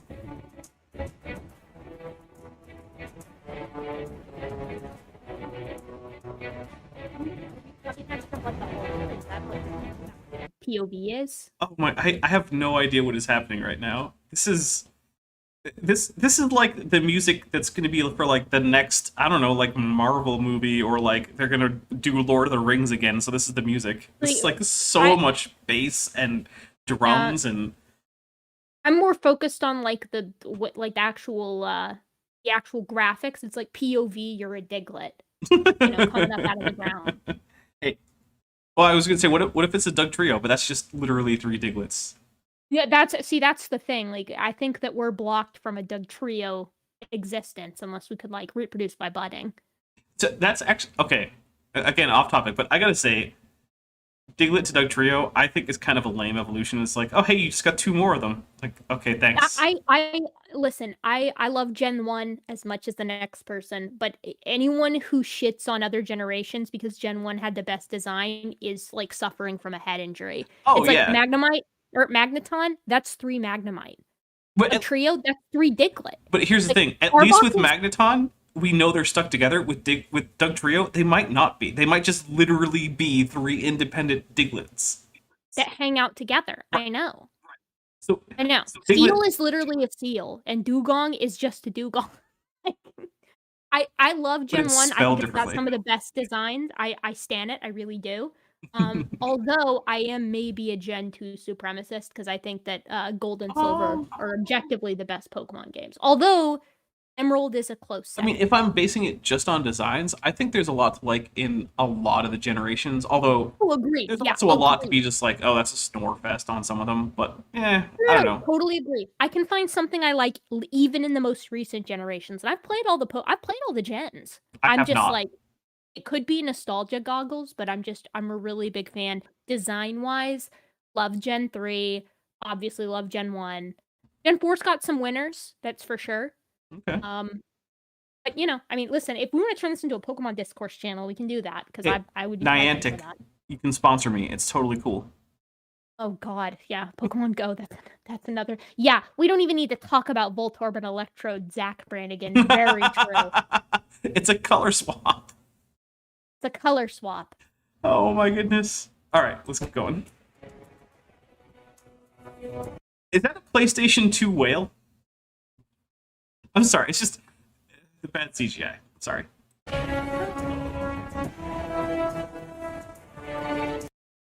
Oh yay! Leathery pterosaurs, because apparently it's 1990 again. Pycno fibers, guys, it's a thing. I'm taking a drink for pterosaurs with no pycno fibers, and I'm going to explain what that is. I'm going to take a drink for shameless commercialism. Well, I mean, it is literally a commercial. So here's the thing. Pterosaurs were not... funny when we do it. Pterosaurs were not naked, right? They had what you would look at and think of as fur covering most of their bodies. The wing membrane seems to have been mostly naked, so there's an exception there, that's fine. But these things are called pycnofibers because they're not fur, and we don't think that they're necessarily homologous to protofeathers. I mean, they're homologous as integumentary structures, right? Because virtually all filamentous integumentary structures among amniotes are homologous at some point. But like, we don't think they're directly the same thing as protofeathers. But they might be, because we have seen some fossils of them that contain complex branching structures. So it's actually not so clear that they're definitely not homologous, but whatever. But yeah, pterosaurs should look fluffy. Right? And I hate naked pterosaurs. It's actually one of the reasons why inaccurate paleontology is actually one of the reasons I'm planning on skipping Jurassic World Evolution 2. I can't keep doing it. I can't keep supporting such bad reconstructions. They forgot the beak on Stegosaurus. And when I asked them where the beak on Stegosaurus was, they were just like, oh, well, we're basing it on the Jurassic World dinosaurs, and the ones in Camp Cretaceous don't have beaks. And I'm just like, I stopped caring about your game right there. The thing is that it just wouldn't be that hard to hire like a paleontologist who's up to date on that lit. Like, you could just hire a paleontologist and be like, your sole job is to make sure that our dinosaurs are accurate, and then they could just do that thing. It's weird though, because even if you go to like well, you were at the Ark Encounter, right? Yeah. Oh yeah. The pterosaurs there are naked. Oh, I know. All of them are. Yeah. Why? I don't know. I mean, obviously, their Quetzalcoatlus are very small too. I mean, they're doing the whole juvenile thing. So there are a couple of issues. I was very happy to see the Casid kind and see Quitilarhynchus hanging out in like the field. Drinks for Quitilarhynchus, small skull boy. As you know.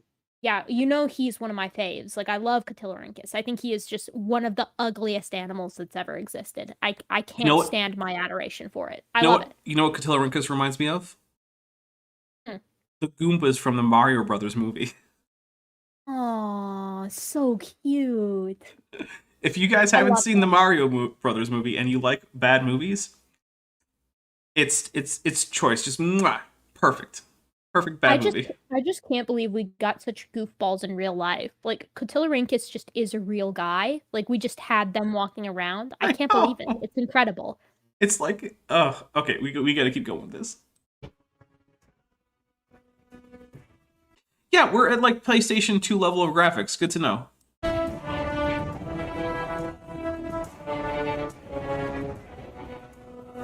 Okay, maybe 3. I'll give it PlayStation 3.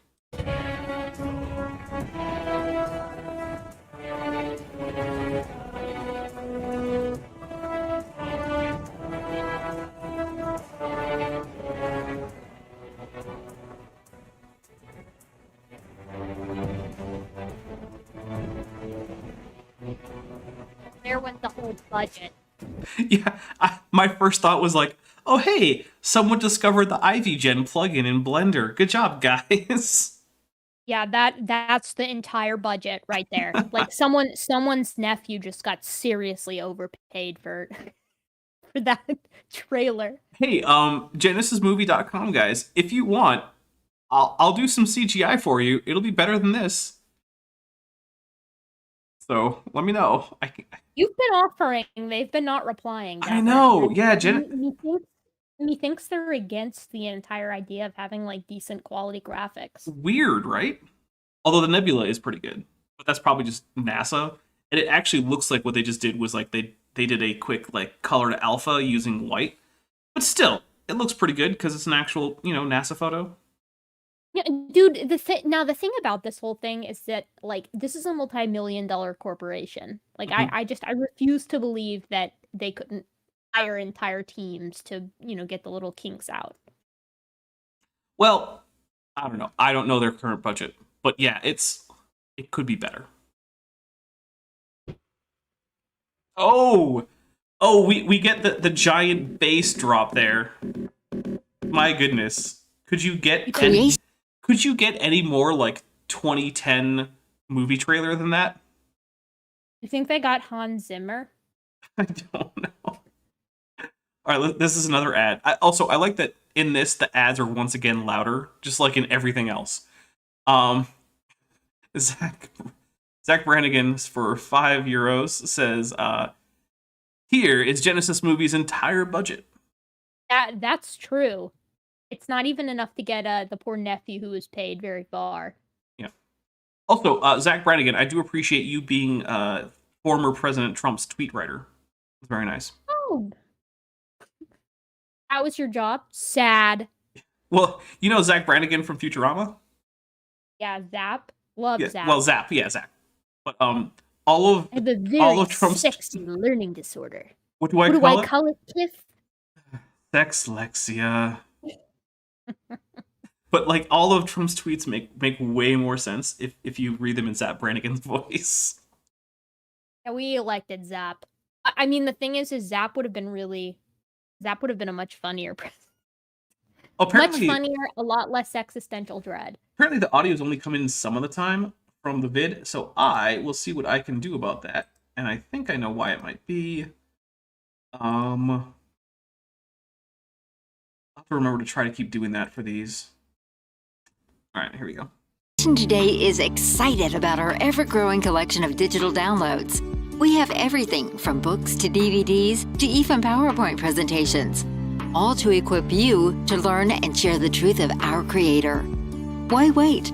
Start strengthening your faith today with our Help! I'm being taught evolution in my earth science class. Oh my god. I'm taking a drink. I don't even know what that. Oh my goodness. The thing, oh my god. It really 100% is indistinguishable from a shit post. It really is. We're so far into Poe's law territory with this. Oh my goodness. all new digital downloads. Oh, someone says Bible Man should be a tokusatsu hero like Kamen Rider or Ultraman. You know what? I'm down for it. I want to see Bible Man grow to giant proportions and fight like giant monsters using like leftover kaiju costumes. Because that was the thing for Ultraman. Like a lot of the Ultraman fights are with just costumes that were used for like other Toho property kaiju that were just left over. And they were like, give it to the Ultraman guys.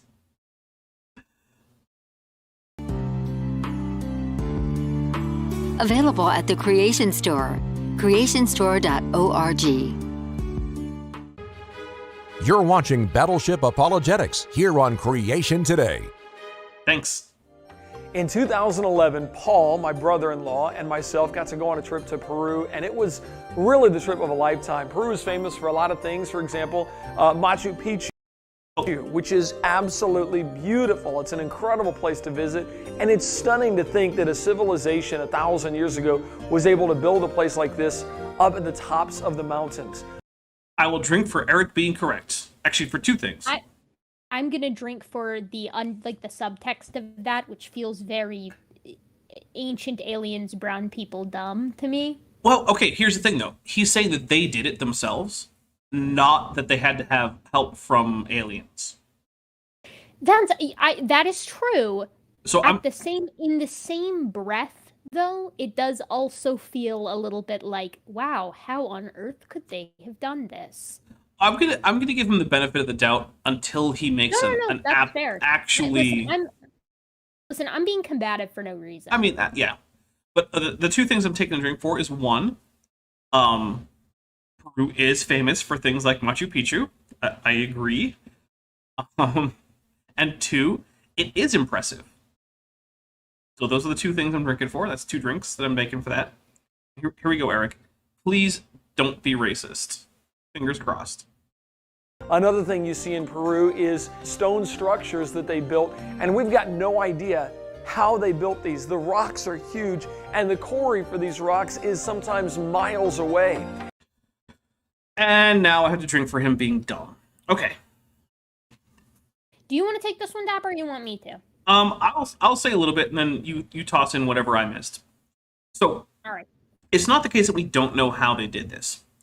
The thing is that you can make closely fitted stone walls with simple stone pounders and fitting the stone. So what you do is you fit a stone in, and you see where there are still cracks or whatnot, right? You take it out, you turn to that side, you pound it a bit with a stone pounder. It only has to be ever so slightly harder than the rock you're pounding. Or it can be the same hardness, in which case you're going to have to change out, your pounders fairly frequently. Another thing you can do, though, is put sand between them, because sand contains some absurdly hard, tiny little particles in there, so you can rely on that. and then you refit it, and oh, look, you have a new spot where, there's a little bit of a gap, so you take it back out, and you pound that area again, and you put it back in. Is this time-consuming? Yes. Is it possible? Also yes. Now, as far as the distant quarries, well, it's just log rollers. That's all you need. You need to put down logs. You can lubricate them with water. You put the rock on top, and you can slide it. But also, many of these rocks aren't so heavy that humans couldn't lift them individually, right? Like, a single person could transport many of these stones. Would it be a bit onerous? Yeah, sure it would. But also, they did have some animals in the area. They had llamas and guanacos were used as pack animals and up and down the Andes. So it's not like you don't have options. Now, are they as good as oxen or horses? No. But they're better than just some guy trying to carry a rock. And Erika, what do you have for us? I mean, I was mostly going to talk about the log rollers because that's how they do it so frequently. I mean, we find direct analogies to this in places like Egypt. Obviously, Egypt is a classic place where they're moving enormous quantities of stone in gigantic volumes, huge pieces of it, and they use usually like salt on rope to cut a lot of this stuff, to cut a lot of this like ancient granite quartz and things of that nature. Egyptians also had actual copper rock saws. Yeah, they had a lot of really. Maybe I'm thinking of like more basal ways they did it, like kind of in Old Kingdom. But the way that you would move this is using like log rollers or sometimes like sliders, things like that. It would have been different, obviously, doing it on a substrate like sand rather than doing it in a place like Machu Picchu. But the Egyptians too had pack animals, and they also had corvée laborers, so the fortune of being able to throw human life at something until it happens is always beneficial for getting stuff done. Yeah. Although I will say, for a lot of monumental architecture in Egypt, at least, the laborers were mostly actually like highly skilled laborers who were very well taken care of, because we do actually have some of their like worker villages, and they were pretty fancy for the time. For which civilization? Egypt. It depends on the era. Yeah, that's they true. did corvée labor a lot, which is like the whole, okay, I can't pay my taxes, therefore I'll be indebted to the state and work until I can basically not, like, I work my taxes off, basically. Right. So you're not like, they didn't really do slavery, contrary to popular belief. And we know this because the Egyptians were like anal record keepers. Like, they just kept record of absolutely everything. Yeah, from festivals to grain counts and things like that. So, but you really didn't want to be a corvée laborer. It's like, but Dapper is right. I mean, there were skilled individuals on a lot of this staff being able to direct how to get certain, basically to get something from point A to point B and get it in the correct position to get the desired monolithic structure on outcome. And I think that it's fair to say that this wouldn't have been outside of the realm of possibility with the folks at Machu Picchu. I don't know the specifics with Machu Picchu. I just know mostly about Egypt because I took Egypt. Well, the thing about Machu Picchu is, one of the most important things is the rocks are smaller. Yeah, they are smaller. I mean, we're not looking at the same kind of mass that we're seeing at like Giza, know, or some of the mastabas that we have at in the various locations in the Valley of the Kings or adjacent areas. Yeah, these are not megalithic structures. I mean, they're not microlithic, I guess, but yeah, these are rocks people can transport. It's not a mystery. We're gonna hit play though. How did they transport these huge, heavy stones to these locations? And they're cut so finely that you cannot fit a piece of paper in between the stones. Okay, one of the things I want to point out is those aren't cut to fit there, right? You can tell, obviously, this is sort of a haphazard thing that's being done as it goes, because there's not a regularity to it, like you get in like the pyramid. So what's happening? Yeah, go ahead, sorry. So what's happening is you're getting relatively large rocks delivered, but they're being put into place one at a time and being pounded and later reworked to fit whatever's going on. So like if you look at this big rock on the left that has a really weird top face, right? Where like it comes up a little bit, then it goes down and up straight sharply and whatnot. Yeah, that's probably because when the original rock was actually cut, it just had a really weird irregular top face. And then when they put more rocks on top of it, they used pounders to smooth it out and make sure the interface was tight. That's it. Well, not to mention, too, that the nature of fitting these rocks together usually involves some kind of, like, for lack of a better term, like adhesive that tends to go between the cracks, and that adhesive wears down a lot faster than the rock itself does. So it gives the appearance that this is a lot more coherent than perhaps it may have been. I mean, it's kind of like building, have you ever built like a path with flat stones? Like you got a bunch of flat stones and you're trying to build like a garden path or something like that. It's exactly the same concept. You fit them in a way that it kind of looks intentional, right? With smooth along the sides, but in almost like fitting together jigsaw puzzle pieces. But you didn't like quarry them with the intent of fitting them together in that way. Yeah. Here's a little bit more. How did they do this? Evidently, they knew a little bit more than we think they knew. What? No, I'm taking a drink. Why would you think? What? Look, when historians or archaeologists look at an ancient structure that was obviously built by a group of people, one of the first conclusions that you come to is, well, they knew how to do that then, I guess. Like, what sense? This is conceptually no different than looking at something like the Nazca lines and being like, well, aliens must have done it. How could people have done something like this? I just simply cannot comprehend how they could have.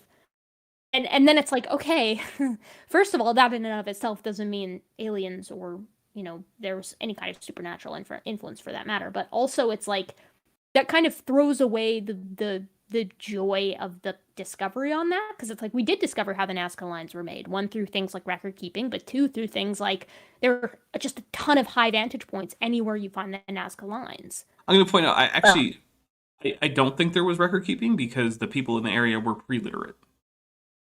For the Nazca lines? I don't know about that, Zapper. Hold on, I'm extremely confident that they were pre-literate.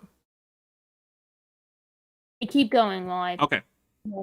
Another thing, when you're visiting the museums there, you'll find lots of pottery. Many times the pottery has animals or people carved on them. We even found several pieces of pottery, and this is pottery that's a little over 1,000 years old, and it's got dragons. I want to point out these dragons are clearly chimerical, right? Because we've got mammal noses and mammal ears and snake tongues and weird serpentine bodies. So this is not a real animal being depicted. Just put that out there. Yeah, dinosaur. The rule of thumb with any kind of like, oh my god, they drew a dragon. It's like, how do you distinguish between a dragon and a griffin? It's completely arbitrary what they call. Oh my god, like this is so clearly an ancient dinosaur that they saw with their own eyes. Yeah, which dinosaur is this? I want to know. Which dinosaur had ears like that? Which dinosaur? How do we know that? And no legs at all. No arms or legs. Like, to me, this would be something where Erik would look at this and he'd be like, did you know that there were giant snakes that existed, like Titanoboa? And it's like, yes. Did Titanoboa have pointy ears? Did Titanoboa have a dog nose or a felid nose? I know. It's like, if you're going to play the game, and the thing is like, this is the last thing I'm going to say about it, but it's like, the thing is that it's like, we didn't introduce this game. Like, no one in archaeology is looking at this and saying, this has to be some kind of real critter. How can we distinguish what kind of real critter it is by looking at the pictures?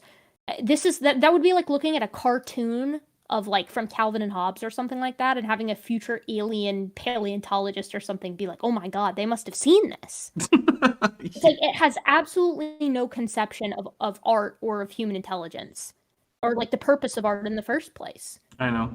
Or the archetypes across, like you said, it's so clearly a chimeric animal. I mean, when it's a real animal, it's usually in a different context too, anyways, like put aside, but oh god, I could continue. Okay. Let's just go. Creatures painted on the pottery. So obviously the Peruvians here, they knew about these creatures, they knew about these animals in order to paint them on. I'm not even sure what that is. Their pottery. Another thing that's pretty fascinating over there, when they buried people that were rich or of a high stature, they would put burial masks over them, and they made them out of gold. This is actually what ended up having the Spanish take over and conquer Peru, was because of all the gold they had. They didn't... Well, there was also silver, but yeah, it was precious metal. So I'm going to drink for Erik getting another thing right, is that the primary motive for the Spanish conquest of the Andes as a whole was to get that precious metals. They didn't treat it as the money that the Spanish treated it with. Well, this one is a gold plate that was that I found over there in a museum, a gold face mask, and it's got a dinosaur. Okay, this is a dinosaur. Which one, Erik? Because I can't tell what that is. It looks more like a dog to me. But it's got weird spiky bits, except I don't know what the swirl at the top is. Like, that's the tail. That swirl is like a prehensile tail. Oh, I mean, well, it's again, guess what? it's Dinosaurs didn't another have that. Dinosaurs didn't have my- prehensile tails, or and virtually none of them have weird back spikes. I mean, and it's got ears again, like and it's got fangs. So the only dinosaur with fangs that I can think of is Heterodontosaurus, but this looks nothing like a Heterodontosaurus except for the weird fangs. Like, what?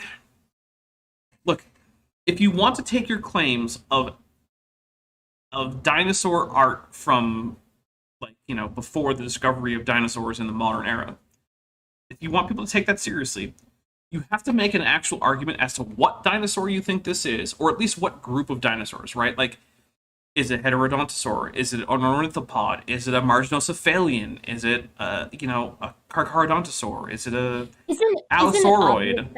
No. It's clear that this is a Drepanosaur, obviously. Well, that's not a dinosaur, but that is actually a better option than dinosaur for this. With that prehensile tail, it's clear that what we're looking at is actually Titanoboa in the previous picture and a Drepanosaur here.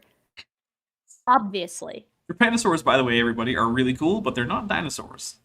No, they're not. Also, I looked it up. You were right, Dapper. The Nazca Society does not have a writing system. They use iconography, but no writing system. Well, you were right. I'm going to take a drink for being right about the Nazca makers, or Nazca line makers, being pre-literate. Oh, yeah. Carved in it. How did these people... This dude is definitely a Drepanosaur, though. Look at the ears. Aren't Drepanosaurs known for their pointy ears? No, surprisingly enough. Also, they're known for their extremely narrow snouts, which, yeah, this guy doesn't really have. It's a dinosaur. It's fine. Okay, so not a Drepanosaur then. It's fine. It's definitely just some kind of unknown dinosaur. It's chill. Don't worry about it. Obviously.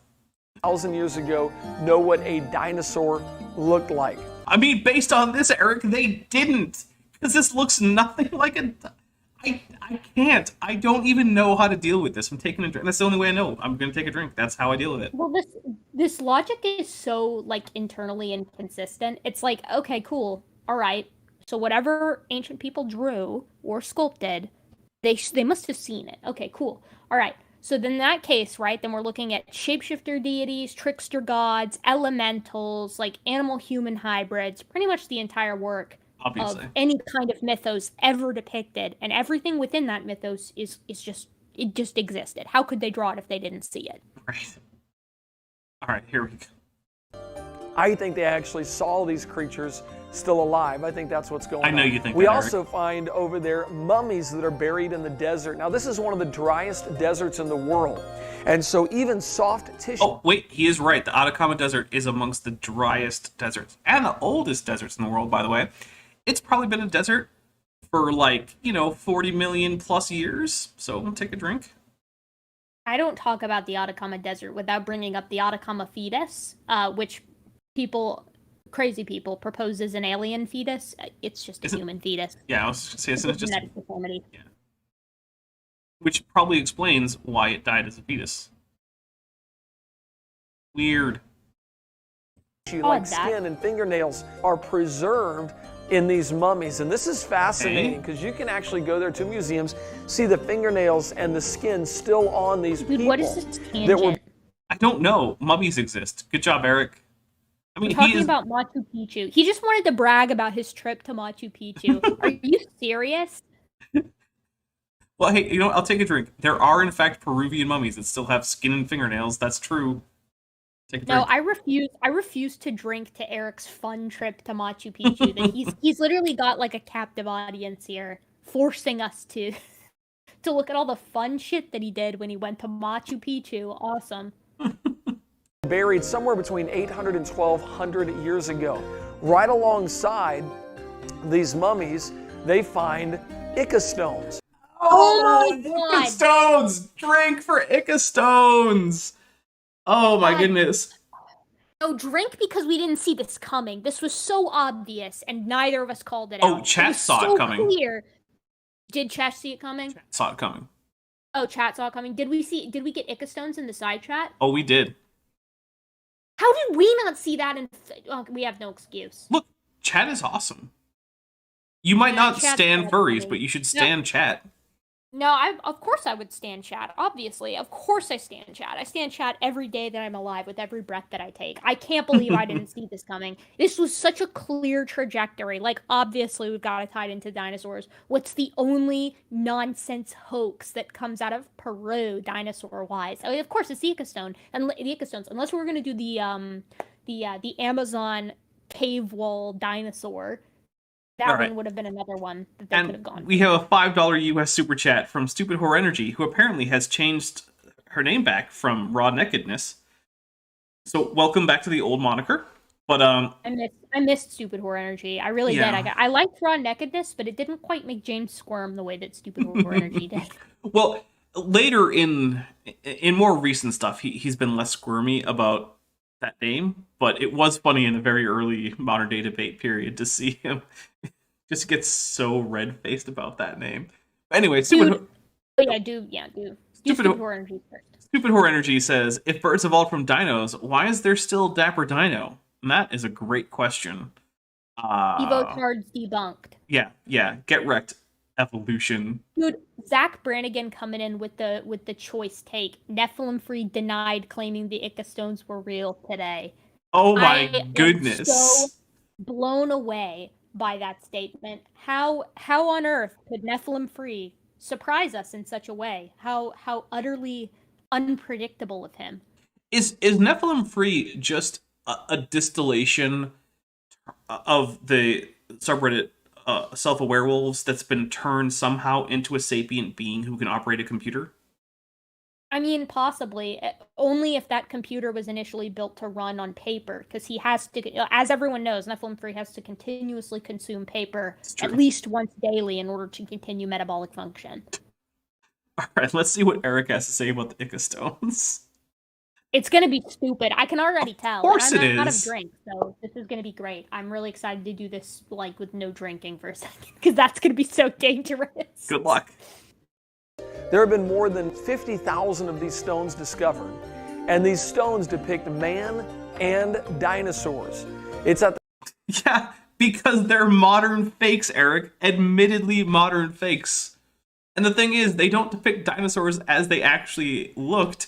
They depict dinosaurs as they were portrayed in comic books in like the 60s when they were made.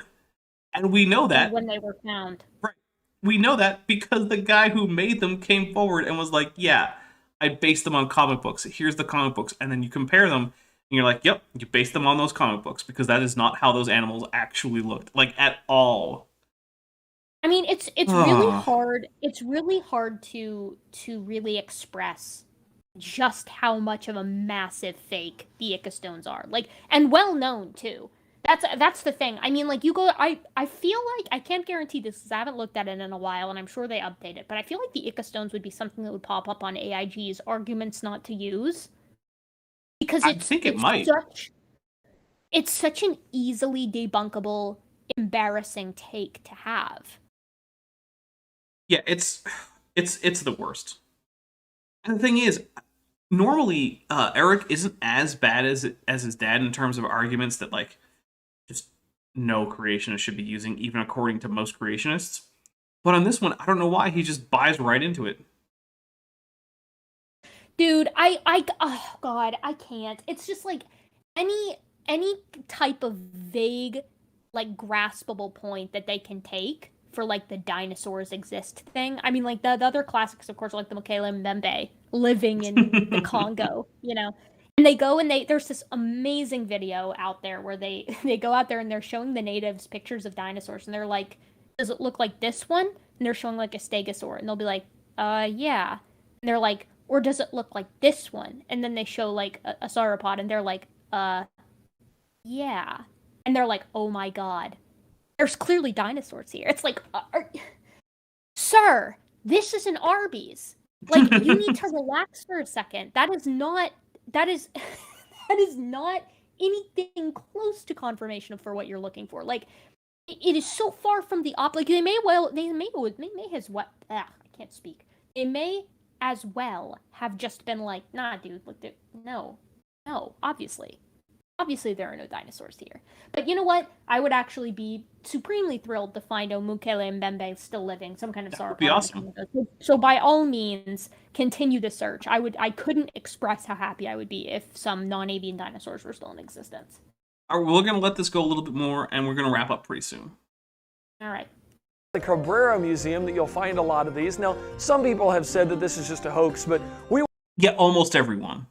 Went over there, examined them. I went over there with a friend of mine, a crazy cool guy named Dennis Swift from Beaverton, Oregon, and we examined some of these stones using a portable microscope to see the patina, or the oxidized coating that was I'll let finish the sentence. Still on top of these stones. Okay, the patina was faked by baking them in cow dung. This is a well-known fact. In fact, that's one of the things that actual archaeologists with real training noticed. Was like, oh hey, the patina isn't really what we would expect. So I'm going to take a drink for how dumb it is that Erik thinks that he and his buddy from wherever are going to look at a microscope and then be like, oh hey, yeah, that looks authentic. Of course it looks authentic because it was faked to look old. Here's a drink. Dude, isn't it insane how it's always like random dudes who are the ones overturning the paradigm? Like, it's like some dude discovered the earth was actually flat, right? And you're like, oh wow, is he like a physicist? And it's like, nah, dude, he's like lives with his mom and like, you know, does the YouTube career deal on his flat earth YouTube channel. It's like, okay, there's the bastion of truth, right? Like the vanguard. My favorite for that is JM Truth, who gives horribly bad physics lessons standing out in a field in a butcher's smock that he thinks looks like a lab coat. Oh, incredible. Absolutely incredible. Just perfect. Well, or you know, I mean, the thing is, like, at least Dr. Dino, 1-800-BIG-DINO himself, extension to the local jail, he at least went to the trouble of buying a lab coat on Amazon. Yeah, it actually does seem to be an actual lab coat. Although, the weird thing for me is, like, as someone who has, you know, worked with PPE, personal protective equipment, and whatnot, you don't just wear it for no reason. Like, that's one of the biggest signs of a charlatan to me, is wearing PPE that you shouldn't be wearing, because there's no reason to. Imagine. It's like, oh, we can't take you seriously as an electrician because you don't have electrical safety gloves on right now while you're talking. Yeah. Like, what? We can't take you seriously as a plumber unless your ass crack is showing. It's like signs of the profession, otherwise, you know, GTFO. All right, well, let's see what else we got here. Actually, you know what? No, it's fine. We're an hour and 55. We're good. So you know what, guys? Here's what's gonna happen. I am probably after this because we've only got about 3.5 minutes left of this episode. So we're gonna finish this up next time, but then we're gonna have another video for next month for Erik with Erika. All top tier content, I'm sure. Oh, obviously. So I don't know exactly what it's gonna be. I'm gonna look around. Who knows? But let's see. So I'm going to go through. We have a 50 Argentinian peso super chat from Tiktaalik, who says apparently Nebraska Man being fake destroys all of evolution, but all dinosaur artifacts being admitted fakes puts no dent in their ideas. Yeah, it's a little bit of a double standard there, isn't it? Weird, no, right? That's true. Deal with it. Yeah. Oh, okay. So, Erika, what do you have coming up on your channel? I am steadily, first of all, I have a video that should have come out earlier this week. It's actually on the recent paper of the coalitionary attack by chimpanzees on gorillas, a lethal coalitionary attack. Really? But it's been copyright claimed on a couple of different counts, so by the BBC. So I'm waiting for the BBC to give me permission or forget to follow through on their claim so that I can show, under fair use, by the way, clips of chimpanzees doing things for educational purposes. So I'm waiting for that to pass through. That's been ready for a while, but again, I haven't been able to release it. I'm still working on my Miocene ape script, and I'm almost done editing my trip to the Creation Museum and the Ark Encounter. That's a super long video, is the thing. It's like a monstrous video. Yeah. It's gonna be funny and it's gonna be enjoyable. It's really incredible to me that it was a fun trip. Well, you'll see what I mean later. Awesome. Well, for my channel, let's see. Thursday is going to be the next speculative evolution video. Like I've said, bring some snacks and a drink because it's an hour and 8 minutes. So, yeah, it's going to be a long one. But here's the thing, though.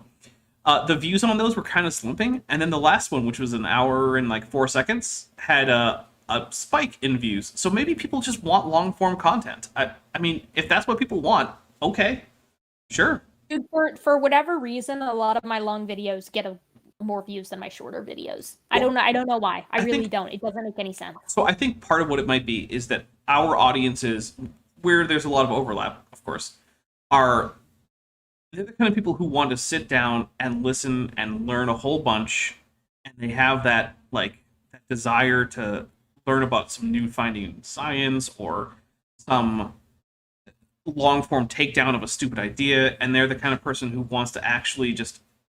They're the kind of person who, if like reading, would just sit down and read for a few hours, right? Not the kind of person. Radical dudes. Is that what you're telling me? Yeah, basically. So I think that's just what it is. It's we've cultivated the kind of audience that appreciates long form content, and that's great. Stupid War Energy says Nephilim Free denies that we found Tiktalik's bottom half. Okay, Nephilim Free eats paper. I'm really sorry. I know that's like mean of me to say, but I really don't feel bad dunking on Nephilim Free a little bit. His confidence. Let me put it this way: his confidence won't take a hit. Is the thing. He's gonna be fine. So a few things for Nephilim Free. Geocentrist. Yeah. As Erika said, eats paper. Tibula. Yeah. Australopithecus. Yeah. Hey, Nephilim Free. What's a carbohydrate? I don't know. Yeah. Paper thin layers. Yeah. Like Nephilim Free is just a walking meme at this point. Actually, I'm not even sure he can walk because I've never seen him do it. So Nephilim Free, if you watch this and you can walk, film yourself walking. Otherwise, I'm going to assume that you can't. He doesn't care. You could have every expert in every field, anybody with even a high school education, and all the way up to like groundbreaking, physicists, and you could do it through time. And you could line them up and have Nephilim Free talk to all of them, and Nephi would come out being like, well, I guess I'm just the smartest person that's ever existed. Apparently. All right, but other channel stuff. So Saturday, I'm probably going to do another, what do you call it? Spirit Science video. I don't know whether or not Golden Unicorn will be back. I may invite her. I probably will. Stupid Or Energy says for... 5 US POV, you are riding Dapper Dino. So far, I don't accept riders, but yeah, this is sort of the POV of that. Let's see. So next Tuesday is going to be Kent with Bent. Almost certainly. There's always the possibility it might not be. I am thinking about when to start trying to do some scheduled Matt with Maddie, where we take a look at one of the creationist Matts, whether it be Matt Powell or Uncooked Matthew. That's such a horrible pool to pull from. I know. But hey, look, mine is so much easier. Maddie agreed to this. Intense. Yeah, she's a brave soul. She really is. That's intense. So Smitty is excited for the possibility, that's the word, that Golden Unicorn might be on Saturday. Like I said, I can't guarantee anything. I don't know what she's up to. Well, I guess she's probably at work. Whatever. So yeah. Then the next Thursday after that should be the final episode of Canadian Young Earth Creationists. Then that Saturday is, I don't know. And so then on the 24th, Kent with Bent is getting pushed. We might do it on the 28th. I don't know. But right now it looks like I'm doing a Leaving Young Earth Creationism on Tuesday the 24th with Jordan from Reasons to Doubt. Oh, sick. So that should be fun. On that Thursday, I think I'm going to premiere a compilation of a previous series that I've just stuck together into one video. For those of you who like the long form content. And I don't know what's on the 28th. It might be a off-schedule Kent with Bent. It might be another... it could be anything. So stay tuned for that. I have no idea what's happening. And that's as far into the future as I'm willing to look right now. So there you go. Schedule for just over 2 weeks. Because you know what? This channel's always got stuff happening. Zach Brannigan says raw mat eats air. True. He was a breatharian, according to him. He was also... He's currently a frugivore, like just complete frugivore. Is he giving up on nuts? I guess so. He's touting full frugivory right now. Of course, in that same talk, he also said giant pandas were endemic to Japan. So, my goodness. I don't know. Yeah, I don't know that you would want to take like dietetic advice from him per se. All right, maybe if you wanted to die. Well, with that, we are going to get out of here, and I will talk to you guys later. I hope to see you on Thursday. Bye, everybody. And I want to say a special thank you to Tiktaalik, Zach Brannigan, and Stupid Horror Energy for super chatting, because, again, your support is what keeps this channel going. But with that, I'm going to say bye. I just want to take a second to thank my channel members and patrons, especially those pledging $20 and above. Bob Knob, Bent Hovind, Ian Chen, Sphincter of Doom, The Venerable Bede, Patrick Dennis, and Res Instance. My channel members and patrons help make this channel possible, and without their support, this channel really wouldn't exist. If you would like to help support the channel as a member or patron, there are links in the description to both join the channel as well as join the Patreon. Patrons and members get mentioned in these credit scenes, as well as getting early access to my scripted videos, and if you pledge $10 or above, you can also get access to various 3D assets that I create for Blender, both for use in the channel, as well as just general giveaways to my supporters to help in any Blender projects they might have. If a monthly or annual pledge isn't for you, then there is also a merch store linked to the description, and if none of that's right for you, please just like and subscribe, because every like and subscription really helps the video out. Thank you.